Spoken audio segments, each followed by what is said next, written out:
We have to talk about one of the hottest stars out there, Robert Pattinson. You think of Robert Pattinson, you think Edward from the Twilight series, right?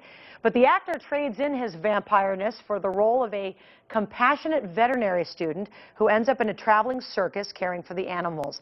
I sat down with the star of Water for Elephants, based on the New York Times bestseller.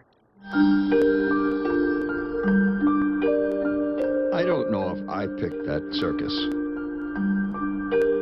But something told me that circus picked me.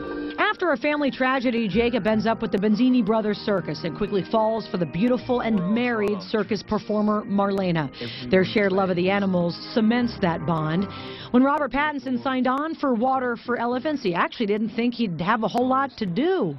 I read somewhere that you did not realize how big this part was. Did you just think you were just getting water for the elephant, or you didn't quite get? Did you have a big part in this? No, I mean, it's strange. Like when you read the script, I hardly have any lines at all, and so I just kind of I read it really quickly. I read it the same day I met Ty, the elephant, and I really wanted to work with the elephant, so I kind of rushed through the script, and I'm like, yeah, I'm hardly in it, it's easy. Okay, and I thought, because Reese and Christoph had these huge chunks of dialogue, I'm like, okay, they've got the big parts, and then just realized, like, oh, I'm in every single day.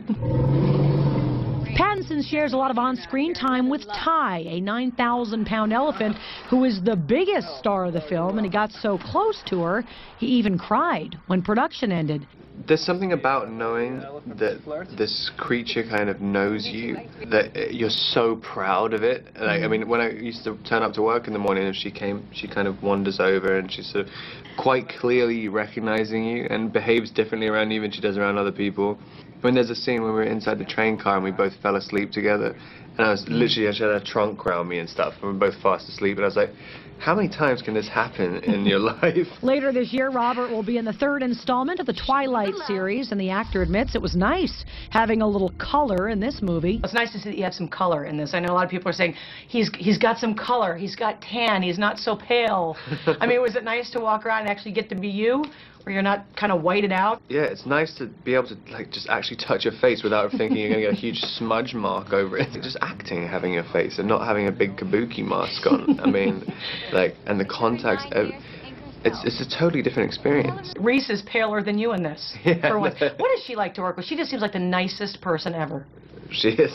Like, it's weird. I mean, she's nice to absolutely everybody. She's just kind of got a really genuine spirit. You can tell the days when she was on set and the days when she wasn't. You would really tell the difference in the mood, because she projects an aura of kind of like joyousness around her.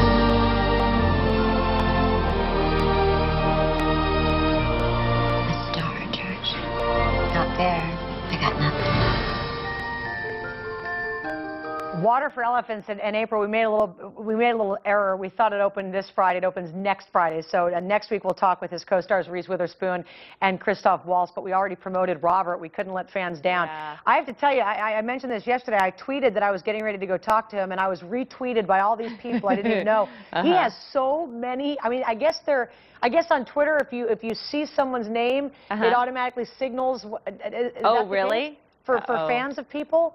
It's crazy. Maybe they have some kind of feed where they can watch for that. Right. Any mention of Robert, they're all over it. They retweet.